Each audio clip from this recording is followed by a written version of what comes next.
عندك مراهق في البيت ومش عارف تتعامل معاه؟ شوف الفيديو ده. بيقول الكاتب ناصر الشافعي في كتاب فن التعامل مع المراهقين ان صداقة الاباء والامهات لاولادهم مهمة جدا في الفترة دي، علشان ما يخافوش يحكوا حاجة ولا يخبوا حاجة غلط عملوها. لازم يعرفوا ان انتوا السند اللي هيلحقهم مش العقاب اللي هيتعاقبوه. وقال لنا على شوية نصايح نتعامل بيهم مع المراهقين. 1. اتعرف على اصحابهم وصاحبهم انت كمان. خليك اب لذيذ، ام فرفوشة كده، علشان كمان لما تعرف اصحابهم هتقدر تنصحه. يعني مثلا لو شايف ان عنده صاحب مش عاجبك قوي انصحه يبعد عنه، بس لازم تقوله الاسباب، مش ابعدي عن فلانة وخلاص انا قلت كلمة. هي مش صغيرة على فكرة، من حقها تقتنع وتفهم ليه ما تصاحبهاش. 2. لما تبقي شايفة ابنك او بنتك بيعملوا حاجة تضرهم وجهيهم بالراحة، قولي لهم ايه المضر في اللي هم بيعملوه وايه العواقب اللي ممكن تحصل لما يعملوا كده. ويبقى عندنا كده طولة بال للنقاش والاقناع، ونقول لهم امثلة كمان حصلت لنماذج عملت كده واتضر.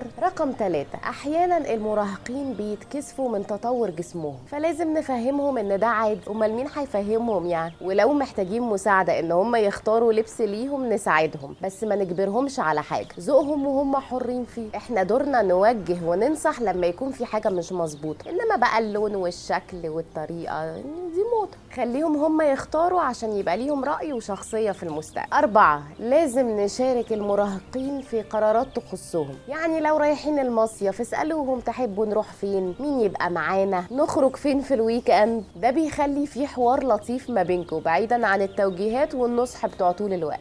5. شجعهم على ممارسة الرياضة أو موهبة أو أي هواية عنده. ما نتفهش من اللي هم بيعملوه حتى لو كان مش عاجبني. الدنيا بتتغير والاهتمامات بتتغير، ده الباجي بقى اسمه كارجو يا راجل. لازم تواكبوا العصر، ولازم تكونوا معاهم في اللحظات المهمة بتاعتهم، ماتشات، تكريمات، حفلات في المدرسة. خليهم يحسوا بأهميتهم عندكم، مش خلاص بقى هو كبر ويعتمد على نفسه مش محتاجني، لا محتاج. 6. نساعده يعتمد على نفسه في حاجاته الشخصية. عايز مثلا ياخد درس في مادة معينة، قوليله يختار مدرس، يشوف مكان ياخد فيه الدرس، يسأل عن سعر الدرس ويعمل كده الميزانية. شجعيه يعمل دايرة صحاب في النادي أو في المدرسة، ويناقش معاكي القرارات اللي بياخدها وتوجهيه لو غلط. رقم 7. التوعية الدينية في أي حاجة بتحصل له أو أي موقف بيعدي بيه، سواء يخصه أو يخص حد من صحابه. وفي الآخر لازم تحتويه وتحسسيها انك انتي بتحبيها وانها اغلى حاجة عندك مهما كبر، وخلاص.